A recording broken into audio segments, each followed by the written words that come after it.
Álvaro Sicarelli, una persona políticamente incorrecta que no tiene miedo de decir lo que piensa. Contanos, Álvaro, ¿quién sos? Bueno, soy una persona que viene de una familia trabajadora del conurbano, precisamente Villa Domínico. Una familia que siempre tuvo la idea de que era posible quizás no tener para comer, pero nunca iba a faltar dinero ni recursos para la educación de sus hijos.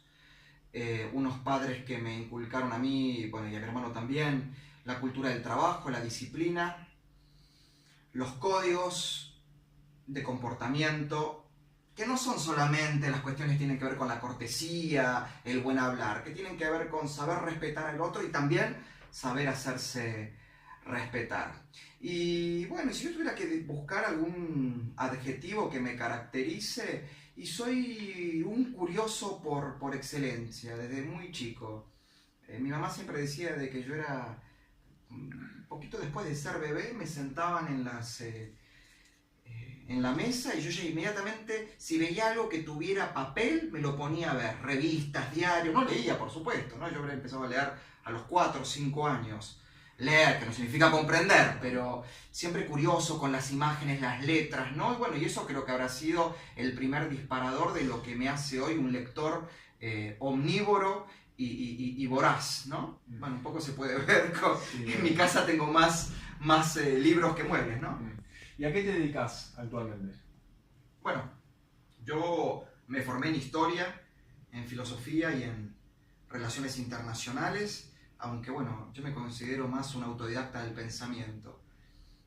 Tuve la suerte de ser discípulo de 3 intelectuales de los más importantes que ha dado la Argentina en el campo de las humanidades, como son Juan José Sebrelli, Carlos Escudé y el lamentablemente fallecido Rubén Zorrilla. Con Sebrelli hice toda mi formación en filosofía y crítica cultural, con Carlos Escudé en teoría política y en relaciones internacionales, y con el querido Rubén Zorrilla en sociología. Y bueno, y esto lo he volcado al ejercicio de la docencia, soy conferencista, muchos me conocen por mi trabajo en medios de comunicación, en radio, en televisión, en redes sociales también. Y bueno, un poco, y ahora empezando a indagar en el campo de la escritura. Bueno, ¿a qué edad comenzaste a interiorizarte en el campo de la política? En realidad, mi interés por la política es indisociable de mi interés por la historia. Obviamente, además de haberme volcado a una lectura casi furibunda de los clásicos de la literatura, principalmente los franceses, los rusos, parte de la literatura inglesa. Acá podrán encontrar en la parte más alta de esta biblioteca a los grandes, ¿no? De Turgenev, Tolstoy, Dostoyevsky, Shakespeare, Balzac, Baudelaire, Chateaubriand, Joyce, bueno, ¿no? Las hermanas Bronte, Jane Austen, bueno, que han sido como los grandes maestros de la literatura universal, y que claramente sus obras son un fresco de su época, ¿no? Siglo XVIII, siglo XIX, en el caso de Shakespeare, la era isabelina, ¿no? Y donde en esos frescos que son sus relatos, sus novelas, sus obras de teatro, incluso sus poemas, podemos ver las grandezas y las miserias del ser humano, ¿no? El heroísmo llevado a su máxima potencia, como también las bajezas y las vilezas que el hombre puede tener, ¿no? Y hasta incluso, en algunos casos como Tolstoy, que esas son las fuerzas por las cuales lo admiro tanto como autor, se manifiestan sus personajes no desde esa posición binaria o maniquea de los buenos y los malos, sino que cada personaje puede incurrir, ¿no? En la mayor grandeza y en la peor bajeza, ¿no? ¿Qué es lo que somos los seres humanos, ¿no? Un yin y un yang, un lado oscuro y un lado brillante, ¿no? Y bueno, y obviamente muchos de estos autores también incluyen personajes históricos. Claramente Guerra y Paz de Tolstoy es un fresco de las guerras napoleónicas, y bueno, leer la novela me llevaba también, obviamente, a estudiar el periodo histórico, y estudiar el periodo histórico implica estudiar los procesos políticos que atraviesan esos periodos. Tal cual. Y en base a estudiar esos procesos políticos, ¿no? tuvimos en nuestro país, vos comenzaste siendo un socialista, Alfredo Palacios, Sí. con de Justo. Sí. Y primero, ¿por qué comenzaste con esa decisión? Y luego realizaste un cambio tan radical en base a tu ideología, en cuanto a tu ideología política. En realidad, a diferencia de lo que te cuentan los dirigentes políticos de cualquier extracción, obviamente los socialistas, los comunistas, te van a decir que, obviamente, cuando leyeron por primera vez el Manifiesto Comunista de Marx y Engels, o cuando leyeron, qué sé yo, las obras de Bernstein, o de Kautsky, o de Rosa Luxemburg, o los liberales te pueden decir lo mismo con la lectura de Adam Smith, de John Locke, de Stuart Mill, o de los grandes pensadores de la escuela austríaca, ¿no? Von Mises, Menger, Röpke, bueno, ¿no? Yo no. Yo realmente digo que mi conversión a una forma sui generis de socialismo, porque no era un socialismo marxista ortodoxo, ni tampoco una socialdemocracia militante, llega a mí a través de un libro que también me marcó muchísimo y que no lo nombré el autor, que es acá están los dos tomos, pero voy a agarrar el primero, que es, bueno, acá está en francés, ¿no? Que fue como, no es esta edición, lo leí en una edición más antigua, de Le Miserable de Victor Hugo, Los Miserables, ¿no? Que es un fresco de, al igual que las grandes obras de Dickens, un fresco de la clase obrera y de las clases marginales de la Francia del imperio, ¿no? Y yo quedé marcado con esto, ¿no? Fascinado y aterrorizado también, ¿no? Con los padecimientos, con el sufrimiento de los trabajadores, de los mendigos, de la esclavitud a la que se sometía a los niños, ¿no? Y que Víctor Hugo, que precisamente no era un hombre de izquierda, sino que era un republicano moderado, un conservador liberal, denuncia en este libro, ¿no? Que bueno, en esta edición de 2 tomos, bueno, se pueden ver escenas de la época, aparecen grandes figuras de la Francia de mediados del siglo XIX, pero que en realidad se hizo muy famoso más por el musical de Broadway y por las películas que hicieron después que por el libro. Incluso hay un gran ensayo de Mario Vargas Llosa sobre esta obra, donde Mario Vargas Llosa incluso encuentra una raíz liberal a la crítica social que hace Víctor Hugo. Pero bueno, acá yo cuando leo esto dije, bueno, yo quiero formar parte del el movimiento político que defienda a los débiles, que defienda a los castigados por bueno, en ese momento un sistema de opresión que no tenía tanto que ver con el capitalismo en sí, sino con una monarquía que estaba degenerando nuevamente en Francia hacia un absolutismo. Y bueno, lo primero que tuve cerca que fue el movimiento socialista. Bueno, y ahí empecé a partir de los 15 y 16 años a participar en el secundario de la militancia estudiantil. Después lo hice en Franja Morada y el movimiento reformista en la universidad. Si yo adhería al movimiento socialista, empecé a formarme en los grandes teóricos, ¿no? Del movimiento socialista, que justo en esta parte de la biblioteca tengo parte, ¿no? La otra parte está toda embalada, ¿no? Obviamente Karl Marx, ¿no? Tanto su obra política, filosófica como la económica, Michael Harrington, que es un gran historiador del socialismo, Marshall Bergman, bueno, obviamente Gramsci, ¿no? Toda la escuela de Frankfurt, que me formé mucho en eso, Habermas, Adorno, Horkheimer, Marcuse, hasta más o menos los, digamos, 20, tengo 30 y tantos, más o menos los 25, 26, 27 años, que descubro una obra que no tampoco tiene que ver con la filosofía, ¿no? Una obra que a mí me marcó muchísimo, que es cuando leí por primera vez Archipiélago Gulag de Alexander Solzhenitsyn, que es la historia de una víctima del sistema de campos de concentración de trabajos forzosos del estalinismo. Y en este libro, que en realidad son 3 tomos, bajé uno, nada más cuenta, ¿no? lo que es el comunismo, ¿no? El comunismo es totalitarismo, el comunismo es criminalidad estatizada, institucionalizada.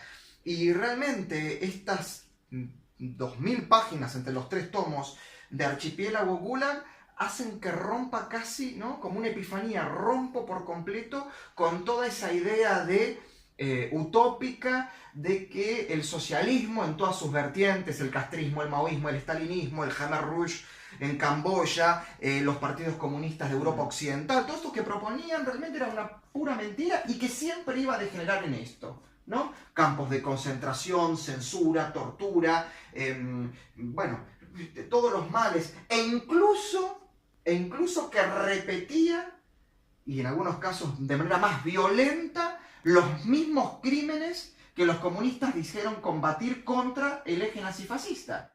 Así que bueno, este libro fue un poco donde corté, pero obviamente necesitaba no solamente quedarme con la cuestión histórica, sino también empezar a estudiar a los críticos del marxismo, del socialismo, y bueno, acá en mi biblioteca, no se ve muy bien, están todos los partes, ¿no? Pues también esta hay otra parte que está embalada, pero están los autores que más me han influenciado en esta transición hacia, no digo el liberalismo, ¿no? Sino a la defensa de las ideas de la libertad, ¿no? Con su complejidad y su pluralidad. Y voy a sacar, te voy a mostrar algunos autores que a mí me han marcado muchísimo. Por ejemplo, muchos de estos libros, yo leo mucho en francés, en inglés o en italiano.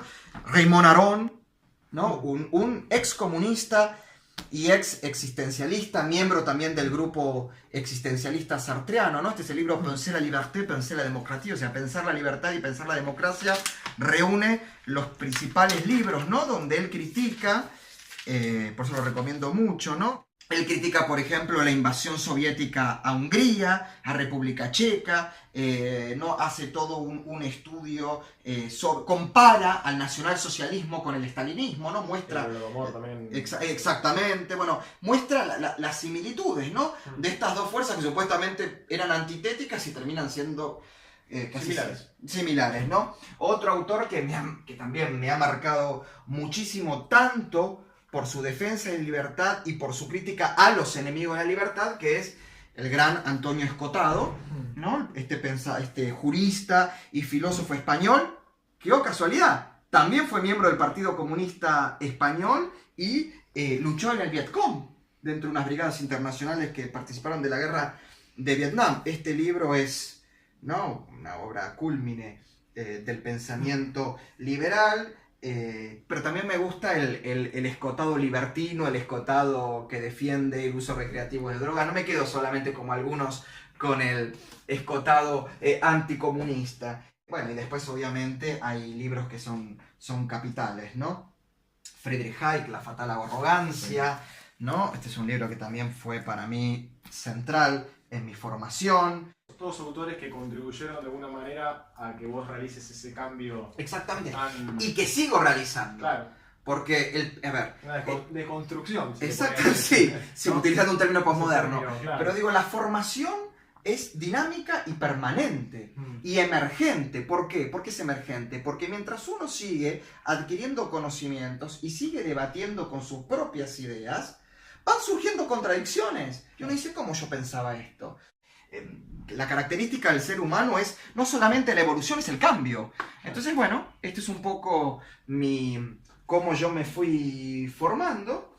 Y nada, y si se dan cuenta, ¿no? El saber es bueno, pero ocupa lugar. Podemos confirmar que el saber es poder. Ese saber es poder. Bueno, y otra cosa que yo le recomiendo siempre a todos los chicos jóvenes con ustedes, que tienen 20 años menos que yo, es la historia, leer historia, ¿no? Todo ese sector que está arriba, tengo por lo menos 4 estanterías más que están en otra habitación, es todo historia. Estos son como los libros fundamentales que yo leo y utilizo permanentemente. Pero leer historia, no se puede entender la filosofía, la política, la economía y la cultura entendida como expresión artística, ¿no? Y como identidad, si no sabemos de historia, si no comprendemos los procesos históricos, si no recurrimos a los 3 tipos de fuentes que nos da la historia.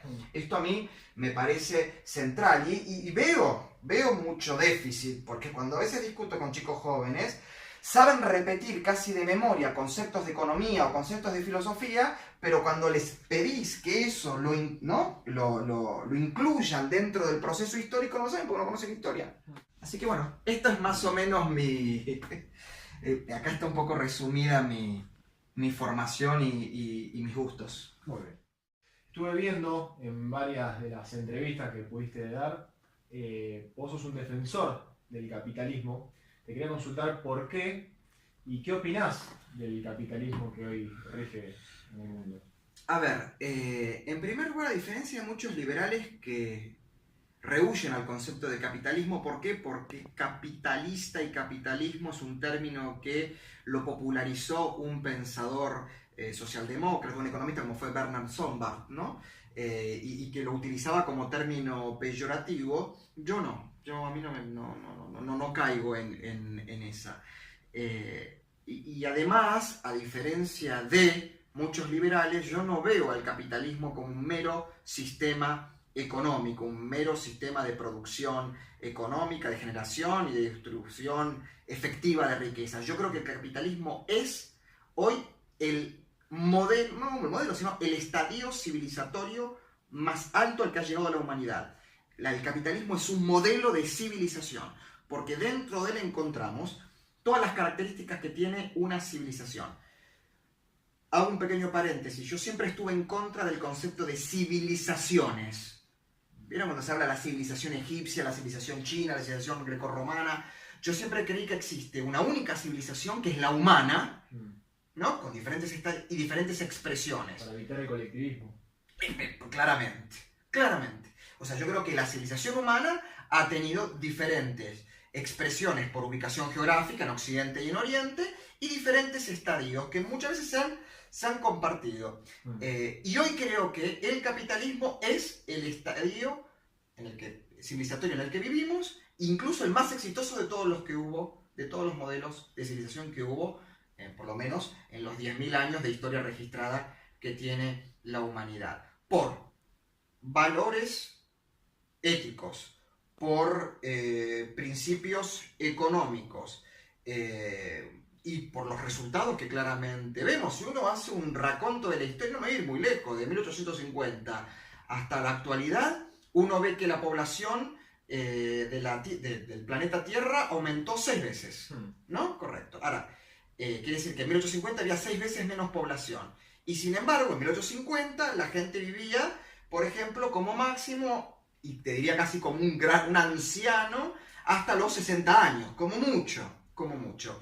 Sí, por ejemplo en China, ¿no? Permitime agregar también que hasta en el 1960, justo ayer vi un índice que decía que las personas vivían hasta alrededor de los 55 años. Sí, con suerte. Con suerte, ¿no? Recordemos todo lo que hizo en Mao. Plena revolución cultural eso, ¿no? Exactamente. Y después, bueno, con la llegada de Deng Xiaoping, que hoy en día está situada con una expectativa de vida de 79 años. Aumentó casi 20 y es algo... En realidad en la China de Mao no era solo... uno no vivía hasta los 55, 60 años solo por la falta de acceso a los bienes, servicios y recursos necesarios para la supervivencia. Las posibilidades de que te maten por la mera disidencia creo que era uno de los motivos más importantes por los cuales la esperanza de vida era tan baja. Pero volviendo a esto que te decía, ¿no? En 1850 teníamos 6 veces menos población y la gente vivía hasta los 60 años. La población que vivía con menos de $2 al día representaban el 80% de la población. Elementos de uso cotidiano que para nosotros hoy es nada comunes, como el jabón, por ejemplo, para el aseo, eran objetos de lujo. Bueno, en estos años, ¿no? En estos casi 200 años, ¿no? Que transcurrieron desde el inicio de la segunda etapa de la revolución industrial hasta la actualidad, que estamos ingresando a la cuarta revolución industrial, se revirtieron positivamente todos esos índices. La esperanza de vida hoy, promedio mundial, es de 70 años para los hombres, 75 para las mujeres, digo, promediando todos los países. Hoy es al revés, hoy el 80% de la población mundial vive con ingresos que lo ubican entre el sector, ¿no? Lo que podríamos llamar el sector trabajador, la clase media, media alta, y alta. El acceso a los servicios básicos, agua, luz, electricidad, gas, es amplísimo. La tecnología, que ha sido la columna vertebral de la revolución industrial, promovida por el propio espíritu del capitalismo, es la que nos ha permitido acceder a la revolución de los alimentos, la revolución de las medicinas, la revolución de las comunicaciones, ¿no? Hoy lo que antes se tardaba meses en poder comerciar o la transacción que podía costar días en hacerse, hoy es en segundos, ¿no? Hoy nos enteramos de un proceso político en Egipto, en China o en Estados Unidos en minutos, ¿no?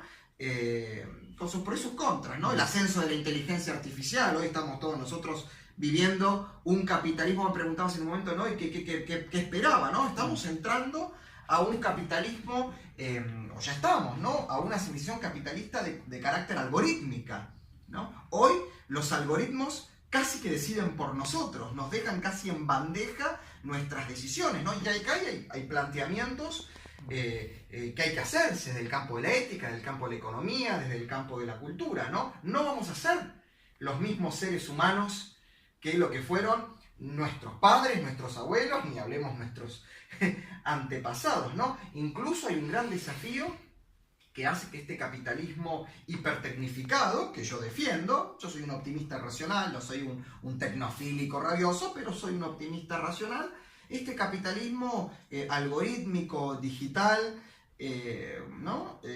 Nos está planteando un futuro de una nueva especie. No sabemos si el día de mañana vamos a estar entre el hombre conviviendo con la máquina pensando y reaccionando como el hombre, o directamente una nueva especie donde el hombre biológico se fusiona definitivamente con la máquina, digo, ¿no? Entonces, la pregunta es, y quizás esto puede dar para otra parte del diálogo, ¿no? Los liberales, los libertarios, los defensores de las ideas de la libertad, ¿están pensando en cómo encarar filosófica, económica, política y culturalmente estos desafíos que parecen de ciencia ficción pero están a la vuelta de la esquina? En base a todos estos datos, ¿no? Que vos muy bien exponés, ¿por qué la gente decide no consumirlos, o que quizás es peor, omitirlos? Sí. ¿De quién es la culpa? Y también si a nosotros, los que opinamos que el capitalismo es el mejor sistema que existió hasta la actualidad, ¿por qué, digamos, si nos juega en contra la insensibilidad de alguna manera, que es con lo que nuestros adversarios, por así decirlo, quizás es un término muy fuerte, pero nuestros adversarios utilizan ciertas técnicas más relacionadas a lo emocional, que a nosotros nos puede llegar a encontrar? En primer lugar, si tuviéramos que hablar de la humanidad como una torta que representa el 100%, entre el 15 y el 20% de la humanidad se identifica y milita por ideas políticas, filosóficas, económicas. El resto, el 80% restante, es absolutamente indiferente. Y se va moviendo por cuestiones coyunturales y de momento. Así vota, así elige, así muchísimas cosas. ¿Por qué el 80% de la gente actúa así? Por ignorancia. O sea, la gente en 80% es ignorante. Y la ignorancia da un confort. ¿No? ¿Viste cuando la gente te dice, mejor ojos que no ven, corazón que no siente? Mejor no saber. ¿Para qué meterme? ¿Para qué, viste, conflictuarme? Truman Capote, en un libro genial que se llama Música para Camaleones, decía que cuando, bueno, él decía Dios, ¿no? Puede ser la naturaleza también. Cuando Dios te da un don intelectual, en el caso de él, el don de la escritura, pero puede ser el don de la reflexión, el don de lo que sea, de la ciencia, además de darte ese don, te está dando un látigo, y ese látigo es para la autoflagelación. Y realmente todos aquellos que nos adentramos al estudio de las ideas, al debate, a la defensa de esas ideas y a contradecirnos cuando vamos estudiando, nos autoflagelamos un poco y nos hacemos carne de los problemas, y la vida se nos hace un poquitito más complicada para transitar. Porque sabes que no podés solucionarlo. O pues, que es difícil y que es complejo. Y a veces decís, ¿y para qué no me estoy dedicando a otra cosa en vez de estar estudiando historia, filosofía, economía, debatiendo con mis adversarios que pueden o no tener razón?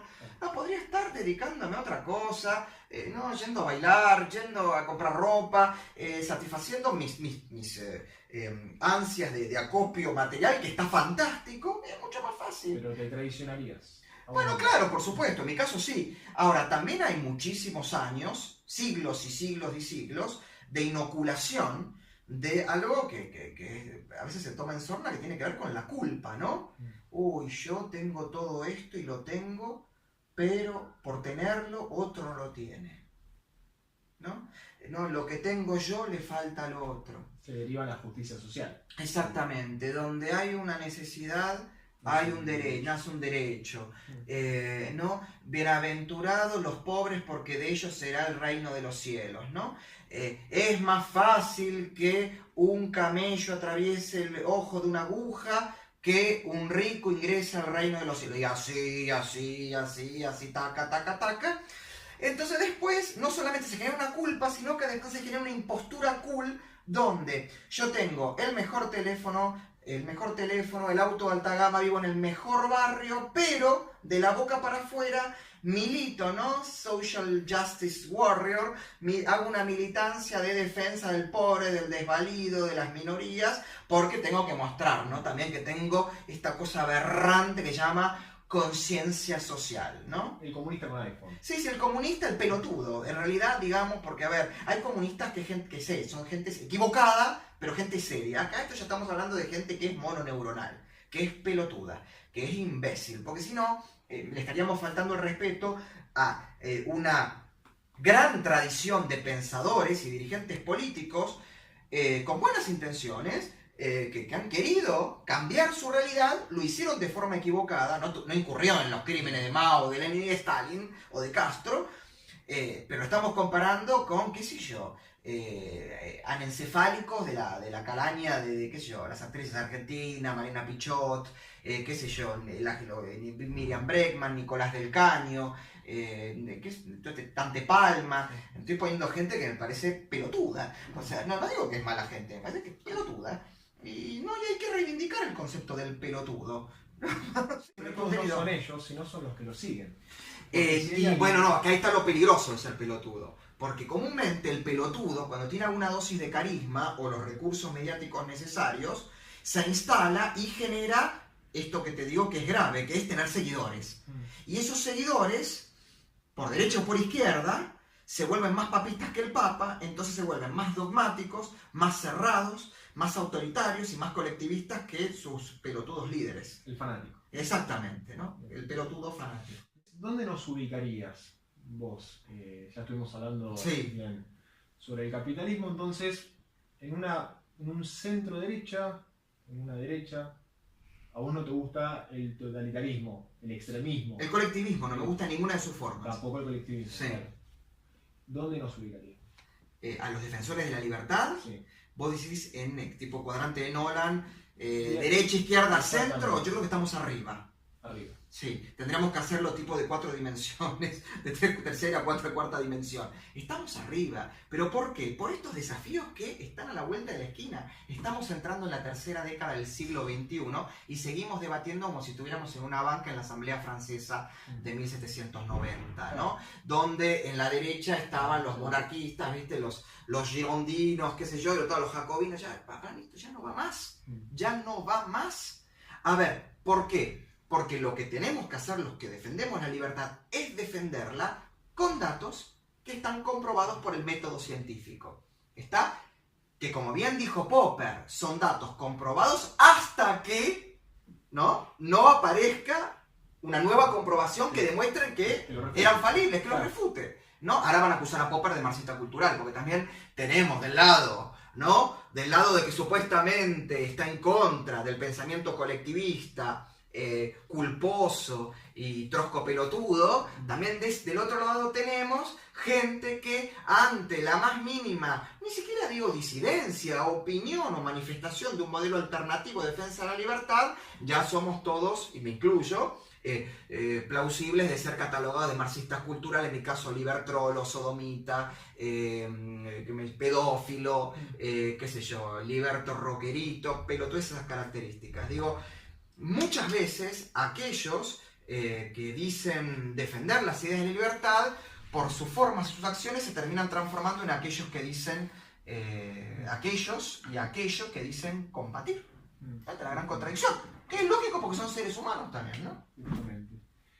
¿Cómo ves al liberalismo en nuestro país de cara al futuro? Sí. Bueno, el liberalismo en Argentina nunca existió.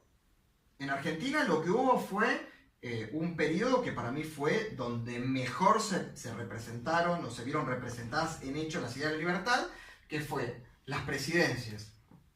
Parte de las presidencias históricas, principalmente la presidencia de Domingo Faustino Sarmiento, después lo que yo llamo, lo que fue la generación del 80, con Roca a la cabeza, que viene a ser el que concluye definitivamente el proyecto sarmientino. Y Alberti también. Sí, bueno, yo hablo de aquellos que tomaron función pública, claro, ¿no? Por eso digo, Alberti, digamos, es como un intelectual, no es un ideólogo, pero yo estoy hablando, Sarmiento ha tenido la dualidad de ser un intelectual, y además un dirigente político, como también lo fue Mitre, qué sé yo, no olvidemos que Mitre fue fundador de un diario y tradujo la Divina Comedia, estamos hablando de Avellaneda también. Digamos que ese fue un gran periodo. En la mal llamada década infame también tenemos grandes defensores de las ideas de la libertad, que se pusieron en el lado correcto, creo, de la historia en ese momento. Y después tuvimos muchos ultraconservadores, casi reaccionarios, que eran liberales, entre comillas, en lo económico. Pero eso no los hacía liberales. E incluso en Argentina nunca terminó de existir un auténtico partido liberal. Liberal en lo económico, liberal en lo político y liberal en lo social y cultural. Como lo hay, como lo hubo, por ejemplo, lo fue el Partido Colorado en Uruguay, como fue el Partido Radical Liberal en Chile, como lo fue el Partido Liberal Colombiano. Ahora, obviamente, podríamos decir que degeneraron una posición de socialdemócratas. Te hablo en el siglo XIX, principio del siglo XX. No lo hubo en Argentina. En algún momento lo intentó tomar esa posición la Unión Cívica Radical como partido de centro, y sin embargo, por ejemplo, la defensa del libre mercadismo, ¿no? Del libre comercio, de un Estado no invasivo, y voy a aprovechar acá que lo estoy mirando, de un Estado no interventor, no lo hizo precisamente en principios del siglo XX los partidos que uno podría llamar liberales o conservadores, sino que lo hizo peculiarmente, ¿no? para sorpresa de muchos, el Partido Socialista Argentino. Por eso se ríen mucho cuando yo decía que yo era socialista de Palacios y de Juan de Justo. Y sí, yo soy socialista. Esos derechos que se adjudica posteriormente el peronismo, pero que en exactamente, realidad, también con Alicia Amor de Justo. Eso, por supuesto, pero ahí digamos que, bueno, es de una tradición socialdemocrática. Ahora, en el campo de la economía, uno encuentra, ¿no? Por ejemplo, posiciones, ¿no? De Juan B. Justo.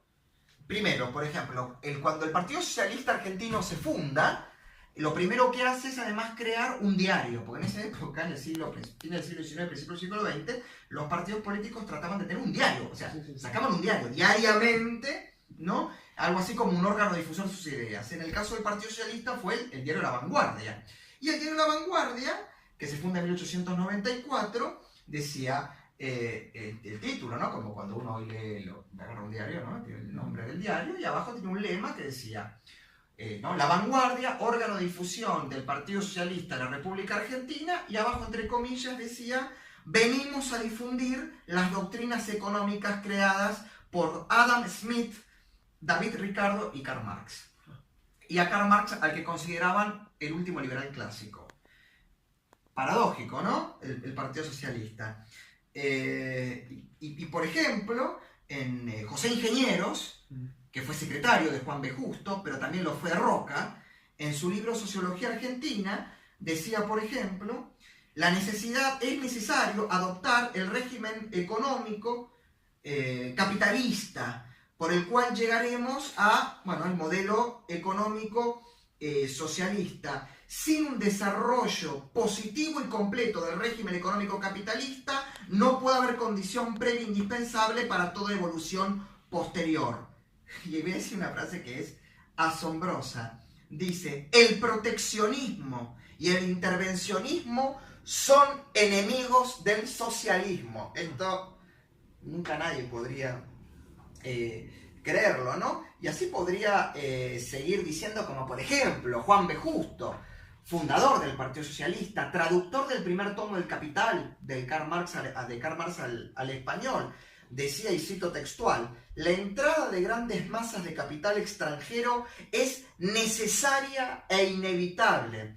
Las grandes empresas de construcción que es necesario realizar para completar la evolución del país y del pueblo trabajador que lo habita, no pueden ser hechas por la clase rica criolla, disipada, inepta y proteccionista. El capital extranjero va a acelerar la evolución económica del país, con mayor fuerza aún va a acelerar su evolución política y social.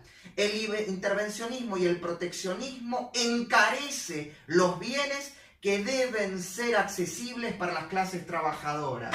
Yo quisiera saber si alguien que opina esto puede ser acusado de colectivista. Esto es Juan B. Justo, líder del Partido Socialista Argentino, creo que un defensor como pocos de la libertad económica, ¿no? Entonces eso también confirma tu teoría de que la ignorancia, que vos hablás también del 80%, sí. Desinterés, del desinterés que genera ignorancia. Y la ignorancia llega a ser nociva porque también hay muchos, y a eso iba la siguiente pregunta, ¿no?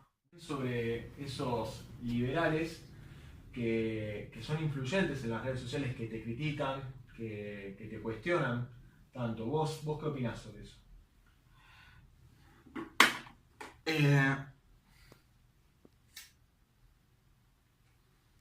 Hay un problema con tu pregunta, que vos utilizás aquellos que me critican y me contradicen. En realidad lo único que hacen es insultarme, porque para criticarme y contradecirme en realidad tendrían que tener un argumento un poquitito más elaborado al que recurren, ¿no?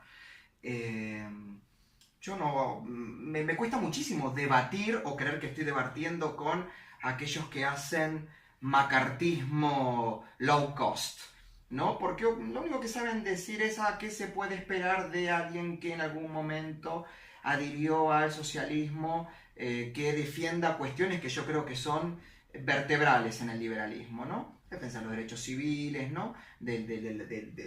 ¿no? De la propiedad total sobre el cuerpo de uno. Entonces a mí realmente no puedo darle entidad a esos sí que creo pseudo liberales, ¿no? Porque de liberales no tienen absolutamente nada.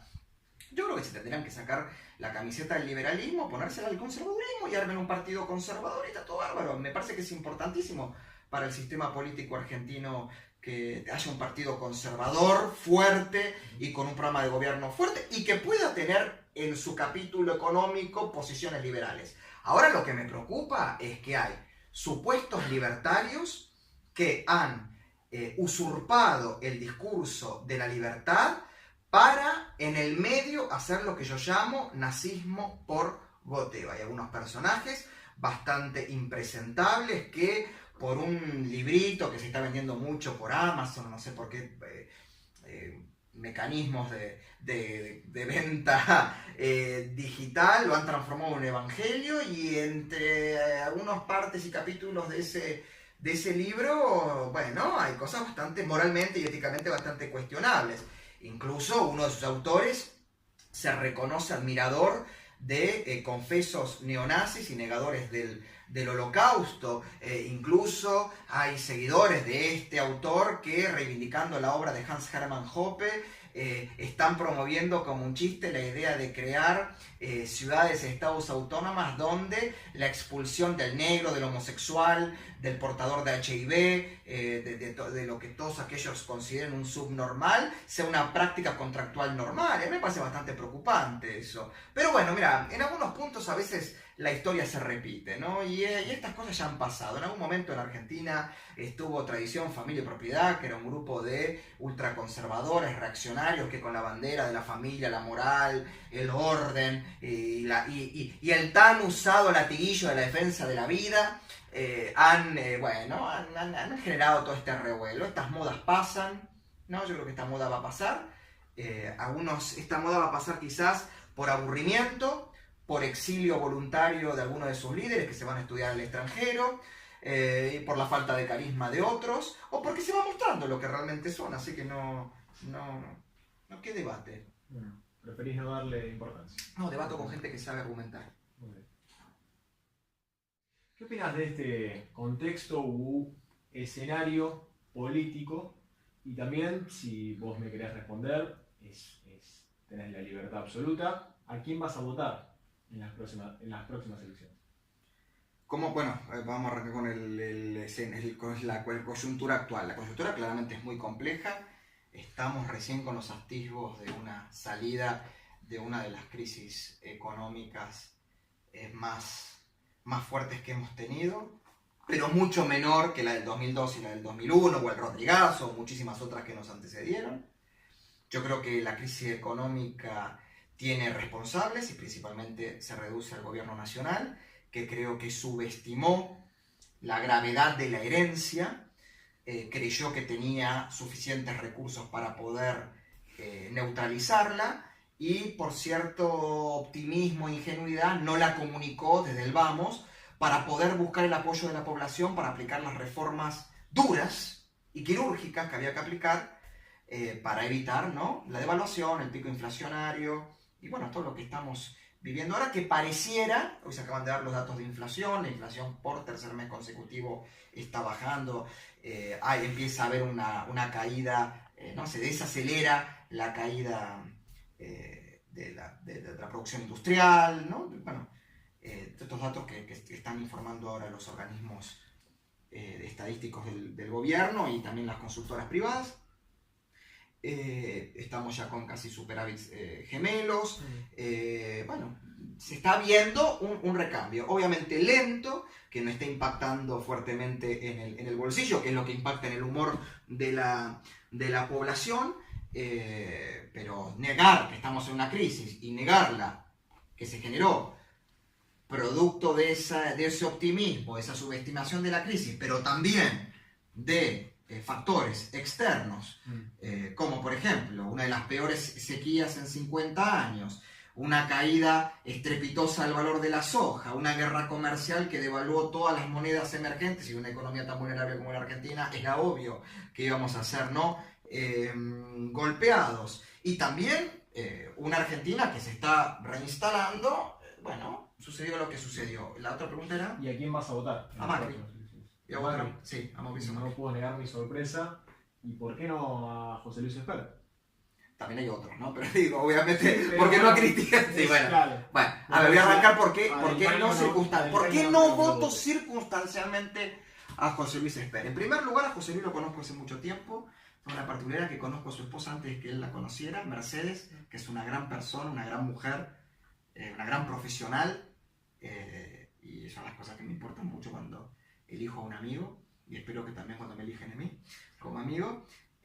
José Luis Espert debe ser el profesional y dirigente político argentino que, no proveniendo del sistema político tradicional, es el más intelectualmente y éticamente coherente de los que conozco. Es un hombre de una disciplina, de una laboriosidad, de una curiosidad y de un amor por el conocimiento como pocas veces van a encontrar en un dirigente político. De una integridad y una honestidad de titanio, digo, y a prueba de balas. Carismático como pocos, ha sabido convocar a sectores principalmente juveniles, que no estaban interesados por la política y mucho menos por las ideas de la libertad. Es necesario para el sistema político argentino una candidatura como la de José Luis, pero ateniéndonos a la realidad, aún si José Luis pudiera sacar y ganar en primera vuelta con el 45% de los votos, José Luis no tendría ni 20 diputados nacionales, no tendría senadores, no tendría intendentes, gobernadores, ni todo el cuadro de gobernabilidad necesaria para poder llevar adelante reformas que para mí son fundamentales. Aún no presentó al vicepresidente. Por ejemplo, no, al día de hoy, bueno, no sé cuándo saldrá esto, se publicará esta entrevista, pero el día de hoy. Pero repito, para mí José Luis es ineludible para la democracia argentina y sumamente necesario. Es una gran persona, intelectualmente y técnicamente hiperformado, y nada, le tengo el máximo aprecio dentro de todos esos campos. ¿Por qué voy a votar a Mauricio Macri? Voy a votar a Mauricio Macri porque por todas las cosas que hizo bien, que son muchas, y que tienen que ver con las ideas de la libertad también. Creo que Mauricio Macri ha dirigido la mejor política exterior de la historia de este último periodo democrático. No voy a ponerme a explicar todas las cosas que logró, pero está clarísimo. Debe ser el único presidente argentino de los últimos 70 años que cuenta con el apoyo de los 20 líderes más poderosos del mundo y de los líderes de los organismos internacionales más importantes e influyentes. Sí, el G20. El G20 claramente ha sido eso, no lo había logrado ninguno, hasta el punto que incluso fue el G20 después de tantos años que logró un documento consensuado. Mauricio Macri lideró un gobierno que, más o menos, guste o no guste, el concepto de obra pública es una obra pública que se empieza, se termina en los plazos y le cuesta al erario público entre un 40 y un 50% menos que los últimos 25 años. Además, el mismo programa de infraestructura del gobierno, los cambios que se han implementado, hicieron que Argentina subiera 50 podios en los índices de transparencia institucional. Volvió la libertad de expresión a este país. Hoy un periodista, hoy un intelectual, hoy un artista puede decir lo que cazzo se le ocurra sobre el gobierno, sobre el presidente, y no va a sufrir consecuencias, salvo que lo amenace de muerte. Quiero decir, volvieron las conferencias de prensa. Hoy yo hablo con mis colegas del periodismo o del análisis político y me dicen, no puedo creer que yo tengo una duda sobre algo que, no sé, un decreto que firmó un ministro. Llamo, pido hablar con un asesor y me atiende el ministro. El presidente Macri ha roto todos los positivamente los récords de conferencias de prensa otorgadas a medios argentinos y del exterior, de forma individual o de forma colectiva. La política de transporte, no solamente la de rehabilitación del sistema ferroviario, ¿no?, que mejora la conectividad interna y hacia el exterior, sino que además la política low cost, política más liberal, que haber abierto, ¿no?, un mercado tan monopólico en la Argentina, ¿no?, con toda esa carga, ¿no?, simbólica de aerolíneas argentinas, bueno, y que ha hecho que 3,5 millones de argentinos viajaron por primera vez en avión y a costos que eran impensables en otro momento. La política comercial externa argentina le abrió 22 nuevos mercados internacionales a los productos de las economías regionales, que hoy son transportadas más rápidamente a los puertos argentinos para que salgan al exterior por medio de 1.300 kilómetros de vías férreas que han sido renovadas. Y así podría seguir nombrando una política de medios de comunicación estatales, que yo soy de los que creen que habría que privatizarlos todos, el Estado no debería tener medios públicos, pero mientras estén, sumamente plural. Hoy tenemos una energúmena como Eve Grafini, por poco llamando a derrocar al gobierno en el canal estatal. Claro, para muchos nos resulta aberrante y nos da bronca, pero demuestra el espíritu claramente liberal del gobierno de Mauricio Macri de tolerar tener esa energúmena ¿no?, en el canal estatal, que no es el canal de gobierno, porque la TV pública, la Radio Nacional, no son los canales del gobierno, son del Estado, que no deberían existir, pero al existir tienen que tener la mayor pluralidad posible, porque ahí son financiados con los impuestos que pagan oficialistas, opositores, independientes. Y disculpa, sí, ¿no?, y sin mencionar cómo foguean ese golpe del que vos hablás, cuando en realidad se indignan por los que sucedieron en el pasado. Ah, pero totalmente. Pero bueno, lo que volvimos desde antes, combaten, o sea, replican lo que dicen combatir. Pero no le vamos a dar sí. Después otra política que apoyo muchísimo a este gobierno y quiero que continúe es la política de seguridad interior, liderada por la ministra Patricia Bullrich. que bueno, ha sido un vuelco de 180 grados. Por primera vez la carga de la prueba no está contra el oficial de la fuerza de seguridad, sino contra el delincuente, ¿no? O sea, por primera vez una ministra que en vez de tirar por los aires a un oficial cuando hay una situación dudosa en investigar, bueno, no, o sea, siempre el primer responsable es el delincuente, el que delinque. El zafaronismo, ¿no? El zafaronismo, la idea del crimen famélico o el delito famélico, que es una concepción además peligrosísima. Bueno, y así podría nombrar muchas cosas, ¿no? Y además tiene la estructura política, claro. y ahora con el ingreso de Miguel Ángel Pichetto a la fórmula, que es un gran negociador, un gran articulador de leyes, y ahora se están hablando de varios partidos provinciales que acaban de ganar gobernaciones como la de Neuquén, Río Negro, Misiones, se están sumando a la coalición oficialista, le daría a Mauricio Macri los recursos políticos necesarios para aprobar aquellas reformas que, por diversas razones y circunstancias de la coyuntura política y económica, no se pudieron aplicar. Por ejemplo, la reducción del gasto público, la reforma previsional, la reforma tributaria y la reforma laboral. Y acá me gustaría dejar algo bien en claro. Yo soy oficialista porque creo que este gobierno es el mejor que podemos tener dentro de las circunstancias que tenemos. Porque creo en las buenas intenciones del presidente Mauricio Macri y de su gobierno. Creo que hay grandes valores técnicos en este gobierno y por todas las políticas que creo que se aplicaron bien.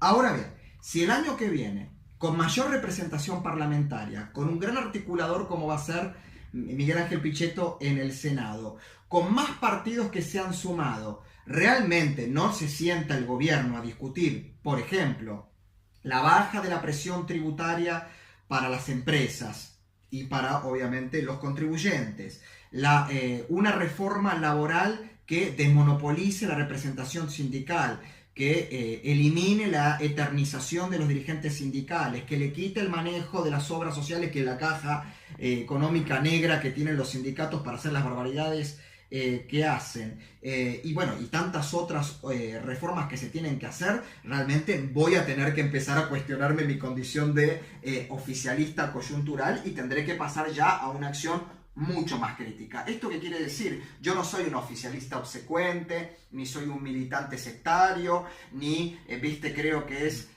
San Mauricio Macri, ni San Cambiemos, no ahora Juntos por el Cambio. No.